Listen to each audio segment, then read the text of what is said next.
con bật thập nữa bùng điên nè con dung ya chế ba ya mới hiu ở năm bữa mình của mình tên có yếm là bùng điên có yếm Trung Quốc yếm Việt Nam yếm Liêu của yếm Trần Thái yếm France yếm America với năm bữa mà nản trình và mà đúng không trình yêu và năm bữa con bên bà ta phụ mình bún bữa nha một tỏi pha phụ bữa giờ tỏi món là con bên bà con tại nào yếm tụt thói chia ở đây Việt Nam miền Nam là tụt câu à nắm tụt sờ thôm bữa tiền à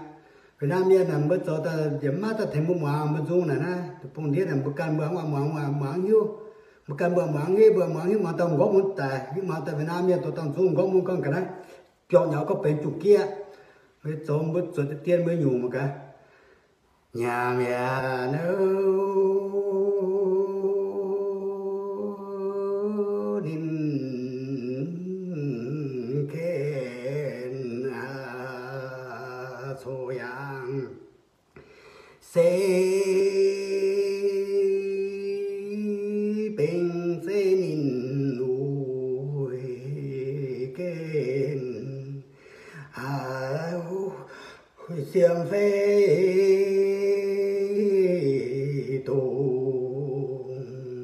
nên hồ xe muôn thiên điêu quân bình ổn tổng thọ về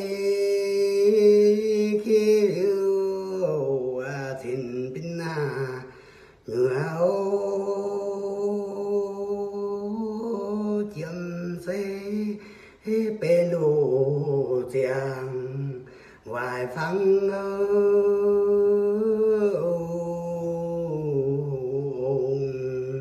cún sầu thà bèn cún hia thà tao nói tổ nó bảo tôi mình bèn nha cún sầu cún máu mình bèn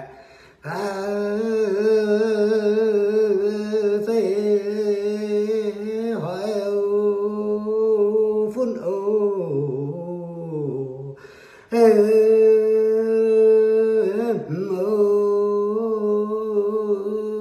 xiên tua bài hỏi yang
cút giờ hạt chiếc cút đón nhau, tao chỉ có tổ con tôi mới bẻ, cút tổ con máu mới bẻ,